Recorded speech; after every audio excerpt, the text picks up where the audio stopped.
A very shocking WWE return could be happening soon, and in this video, we are going to discuss all the details and rumors, plus we have a couple major WWE stories, so as always, check out the timestamps down below.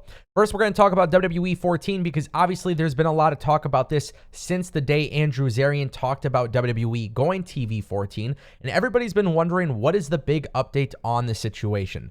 So it was actually being said that WWE had prematurely sent out a memo within the company that there are plans to go TV 14. Now, Brian Alvarez says one of the reasons why WWE actually wants to go TV 14 is because of NXT Heatwave being a perfect example of why WWE wants to do it. If you guys don't remember, there was a ton of holy shit chants, and literally every 2 seconds WWE was beeping it out.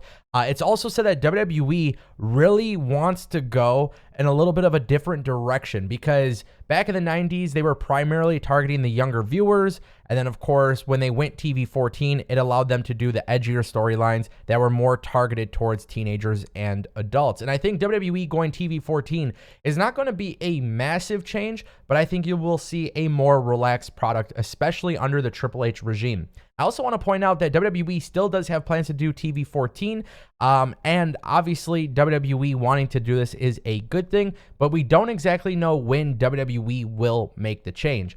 I also want to pay very closely attention to WWE's next round of TV negotiation rights because there are some rumors that WWE could potentially land on Netflix. If WWE were to land on Netflix, I imagine there would be a little bit more freedom there. As you guys don't know, maybe you do know, I don't know, but here I am telling you, WWE on Netflix actually could make a lot of sense. In July 2022, streaming was actually far more consumed than traditional television cable for the first time ever. And that means more people now than ever are using streaming services.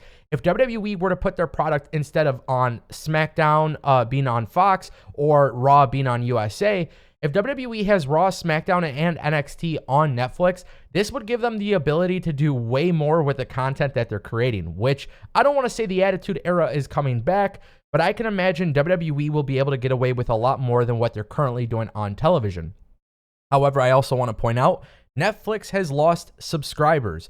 HBO Max has lost subscribers. A lot of streaming services are losing subscribers. There's no contracts with these streaming services. So I'm very intrigued to see what the landscape of streaming looks like in the future, because if WWE or AEW or any of these other companies go on to Netflix, Amazon Prime Video, maybe Apple Plus, like if that's the case for any of these wrestling companies, I wonder what that viewership will look like. And I wonder how that's going to dramatically change the product if it does by any means. Anyways, it's something I'll keep you guys updated on because things are about to get spicy. WWE has officially placed the trademark application in for this new faction. As you guys know, Dakota Kai, Io Sky, and Bayley are running things on WWE Raw. And of course, a lot of people have predicted them to win the Women's Tag Team Championship belts. Well, it appears WWE's new trademark is set for their name, which appears to be Damage Control. DAMAGE Now, based on television the last few weeks, we've heard them talk a lot about Control. So originally, the idea was maybe their faction would just be simply called Control.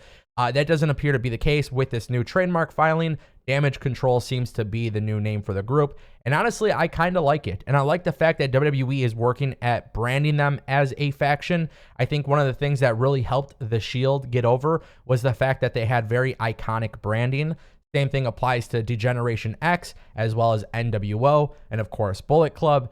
So if WWE is getting into the space of utilizing more factions, especially with underutilized talent or talent that have been released, the idea of giving them a name, a logo, a brand, merchandise, it shows that WWE is specifically behind them.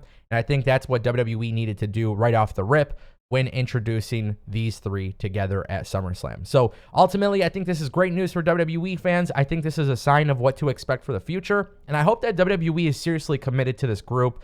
You know, the Women's Tag Team Championship belts, they haven't met much in the past. And with, you know, talks of Sasha and Naomi returning, obviously Toxic Attraction just made their way to the main roster. We might be onto something here. It might be too early to say, but I do think this is something worth watching, worth checking out, and seeing how WWE goes about it. Because truth be told, if they can execute this very well, I think it kind of sets the precedence that WWE is seriously committed to making everything on their TV show special. Which actually leads us to our final topic of today's video, and that is WWE possibly having a major return. And yes, we are talking about Emmalina Tennille Dashwood. Guys, if you didn't know, Tennille Dashwood was removed off of Impact Wrestling's roster on their website. And it just so happens that today Emma went on Twitter and revealed that she is a free agent. Now, if you guys didn't know, she is actually dating WWE superstar Madcap Moss, who responded right underneath this tweet with the eye emojis. And of course, this is starting to begin the rumors that Emma could be on her way back into WWE. Now, one of the biggest things I will say about Tennille Dashwood, she is a really good wrestler, and I think she can do a really good job under Triple H's regime. I also think she did a great job in Impact, where she is a former Impact Knockouts Tag Team Champion. There's a lot of people that believe that Tennille Dashwood could be on her way to AEW or WWE because of the fact that she left Impact. But I genuinely believe that Triple H is going to make a run for her. There are tons of rumors that WWE is interested in bringing back underutilized talent that were released. She is definitely one of those people. And if you go back to the good old days of NXT, Emma Page had some amazing stuff happen on that show. And then, of course, when she went to the main roster, Vince McMahon completely dropped the ball. Then they tried to do the Emmalina thing, which is one of their biggest fails.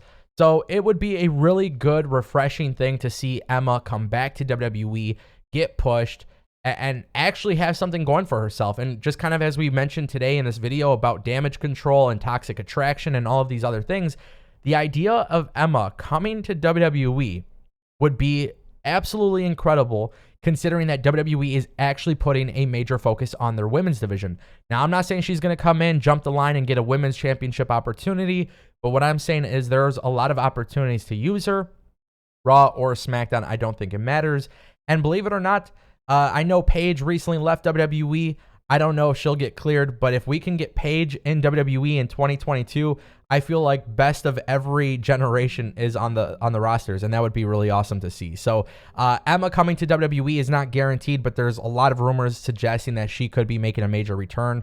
That would obviously be very shocking, but very exciting at the same time. I want to know what you guys think in the comment section down below. As always, thank you guys so much for watching. If you guys want more WWE and AEW news, this is the channel that you're going to subscribe to. Non-biased coverage every single day. You already know what to do. I'll see you next time.